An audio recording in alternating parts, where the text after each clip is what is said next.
This short video demonstrates how to properly operate and shut down the garbage disposal.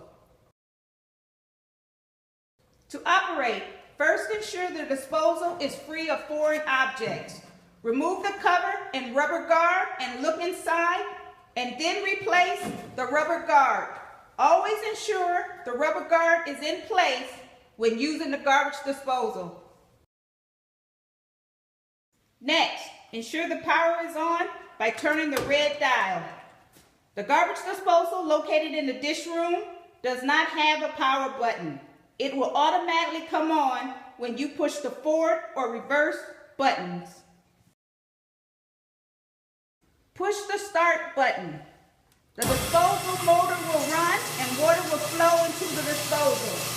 Do not feed garbage into the disposal until it is started and water is running.